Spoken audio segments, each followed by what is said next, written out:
अस्सलाम वालेकुम दोस्तों, कैसे हैं आप लोग। तो आज मैं आपकी खिदमत में हाजिर हूँ एक न्यू रेसिपी के साथ। चलिए आइए चलते हैं रेसिपी की तरफ। आज की हमारी रेसिपी है कड़ी पकौड़ा की। तो सबसे पहले हमने लहसुन ले लेना है, उसे हमने मिक्सी जार में डाल लेना है। उसके बाद हमने आधा किलो दही ले लेनी है। मैंने आधा किलो ली थी, आप अपने हिसाब से किलो जैसे भी हो उस हिसाब से ले लीजिएगा। आधा किलो दही में मैंने आधा कप बेसन डाला था। अगर आप 1 किलो दही का यूज़ कर रहे हैं तो आप 1 कप बेसन डालेंगे। अच्छा, यहाँ पे मैं हरी मिर्चें डालना बीच में भूल गई थी, तो आप लाज़मी डालिएगा इसमें हरी मिर्च भी। इन सबको आपने अच्छे से मिक्स कर लेना है। इसमें मिक्स करने का मकसद ये है कि इसमें जो गिल्टियाँ बन जाती हैं बेसन की वो नहीं बनेंगी, अच्छे से ना मिक्स हो जाएगा इसके अंदर। अगर आपके पास मिक्सी जार नहीं है तो आप हाथ से भी कर सकते हैं। चलिए जी आए हम यहाँ पे हम पैन ले लेते हैं और यहाँ पे हम ऑयल डाल देते हैं। ऑयल हमने बहुत कम लेना है क्योंकि इसको बाद में हमने तड़का भी लगाना है तो उसमें भी ऑयल जाएगा। बस हमने प्याज डाल देना है और गोल्डन ब्राउन होने तक हमने प्याज का इंतज़ार करना है। उसके बाद हम इसमें टमाटर डाल देंगे। टमाटर टोटली ऑप्शनल है, आप डाल सकते हैं। वैसे मैं नहीं डालती लेकिन मैंने रेसिपी के लिए डाल दिया था, लेकिन मैंने इसके ऊपर से छिलका उतार लिया था।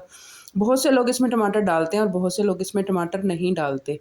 बस मैंने छील के टमाटर डाल दिया था बारीक-बारीक। उसके बाद मैंने नमक, मिर्च, सूखा धनिया, हल्दी और थोड़ी-सी अजवाइन ये मैंने डाल दी थी और अच्छे से इसको भून लिया था और पानी डाल के थोड़ा-सा रखा था ताकि इसके टमाटर भी गल जाएँ। जब ये थोड़े से गल गए थे तो फिर मैंने जो मिक्सी में इसका मेज़ा बनाया था वो मैंने इसके अंदर डाल दिया था। बस फिर उसी मिक्सी में हमने जिस मिक्सी में मेज़ा बनाया था वो इसके अंदर डालने के बाद उसी में हमने पानी लेना है ताकि जो उसके साथ लगा हुआ मेज़ा है वो इसमें डल जाए। पानी हिसाब से देख लीजिएगा आप कि कितना डालना है, मैंने अपने हिसाब से डाल लिया था। कढ़ी का ये है कि जितना भी पके उतनी ही मज़ेदार बनती है। इसे हल्की आंच पे पकने रख दिया था मैंने। साथ आपके साथ अपना शेयर किया कि चलें थोड़ा-सा फ्रूट वग़ैरह खाते हैं। साथ-साथ मैं वो खा रही थी, साथ-साथ अपनी हांडी बना रही थी, आपके साथ रेसिपी शेयर कर रही थी और साथ-साथ मैं कढ़ी में चम्मच चलाती जा रही थी। इसके पास खड़े होके इसको पकाना इसलिए ज़रूरी होता है कि ये उबल जाती है। कुछ देर इसको यहाँ पे खड़े होके आपने मुसलसल इसके चम्मच हिलाते रहना है और पकाते रहना है। लेकिन आपने जो आँच है वो मीडियम टू लो ही रखनी है, हाई आँच पे इसको नहीं पकाना। ये उबाल आता रहेगा, इसमें आप चम्मच चलाते रहेंगे। ये देखें हम जैसे इसके ऊपर ये उबाला आ रहा है, यहाँ पे आपने चम्मच मिक्स करते रहना है। उबाल एक आने के बाद फ़ौरन आपने इसकी आँच हल्की नहीं करनी। चलें जी, यहाँ कढ़ी पक रही थी, उसके साथ मैंने सोचा कि साथ ही हम पकौड़ों का मेज़ा तैयार कर लेते हैं। हल्की आंच पे मैंने कढ़ी को पकने रख दिया था और फिर पकौड़ों का मेज़ा तैयार कर लिया था। ये देखें कढ़ी पक के कितनी कम हो गई है, बिल्कुल हल्की आंच पे जो है ना कढ़ी पक रही थी। इसको आपने पकाना लो फ्लेम पे ही है, ये जितनी देर पकेगी उतनी ही ज़्यादा मज़े की बनेगी। चलें जी, ये पकौड़ों का मेज़ा मैंने प्याज, आलू और पालक को धो के काट लिया था। ये देखें मैंने जो शेप में काटे वो मैंने आपको दिखा दिया है। तो यहाँ पे हमारी कढ़ी पक के तकरीबन ऑलमोस्ट तैयार हो चुकी थी। तो बस इसको साइड पे करते हैं और हम पकौड़ों का मेज़ा तैयार करते हैं। इसमें मैंने नमक, लाल मिर्च, दड़ा मिर्च और अजवाइन, ज़ीरा और ये मैंने पकौड़ों का मसाला बना के घर में ना एक साथ रखा हुआ है।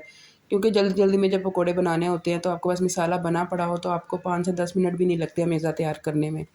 तो अगर आपको इसकी रेसिपी चाहिए हो तो मुझे ज़रूर बताइएगा, मैं आपके साथ पकौड़ों के मसाले की रेसिपी शेयर करूँगी। ये बड़ी हेल्पफुल रहती है कि अगर आपके पास एक चीज़ बनी पड़ी हुई है तो आप उसको जल्दी से यूज़ में ले आते हैं। बस यहाँ पे मेज़ा तैयार हो गया था।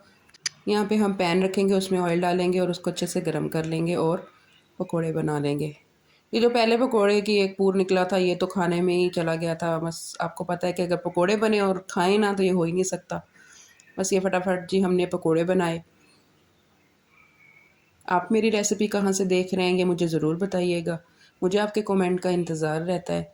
कमेंट किया करें और अपना प्यार बरसाया करें। बस जी अब जल्दी-जल्दी से पकौड़े भी बना लेते हैं और साथ-साथ इसको कढ़ी पे डालते जाते हैं। ये देखें जी, मैंने कहा साथ-साथ पकौड़े खा के एंजॉय भी किया जाए। बस मैं साथ-साथ पकौड़े खा रही थी, साथ-साथ आपके लिए रेसिपी शूट कर रही थी। बाकी आप मेरी वीडियो आपको कैसी लगती है ये मुझे ज़रूर बताना। मेरी वीडियो को लाइक कर दिया करें, शेयर कर दिया करें, कमेंट कर दिया करें और ज़रूर वॉच किया करें। मेरे चैनल को सब्सक्राइब नहीं किया तो उन्हें सब्सक्राइब कर लें। बस यहाँ पे जी जल्दी-जल्दी पकौड़े बनाते हैं और कढ़ी में डालते हैं।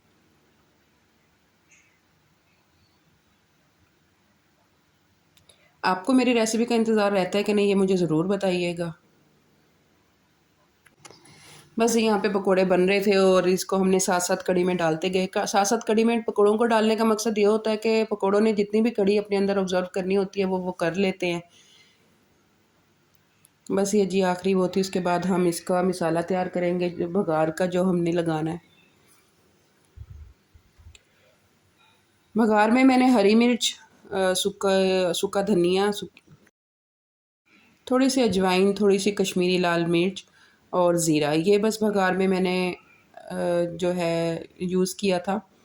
बस इसको डाल देना है। इसके ऊपर मैंने लीड इसलिए दे दी थी कि इसके छींटे उड़ रहे थे तो ऊपर ना आए। बस इसका जी हमने फटाफट बघार लगा लेना है। यकीन करें इससे जो शक्ल कड़ी की निकल के आती है, ये देखें, आप खुद देख सकते हैं कि कितनी प्यारी शक्ल कड़ी की निकल के आई है। हांडी की शक्ल अच्छी हो तो हांडी खाने का भी दिल, मतलब सालन खाने का दिल करता है। ऊपर से बस हमने धनिया इसमें गार्निशिंग कर देना है। और देखें जी क्या माशाल्लाह माशाल्लाह एक बेहतरीन हांडी तैयार है, एक बेहतरीन शक्ल नज़र आ रही है। चलें जी, इसको डिश आउट करने का वक्त है। बस इसको हम एक प्लेट में निकाल लेंगे। कड़ी हो और सब्र हो जाए, हो ही नहीं सकता। बस फटाफट हमने साथ साथ रोटी तैयार की, रोटी बनाई, साथ साथ कड़ी डाली। बस जी ये खाने का टाइम हो गया है।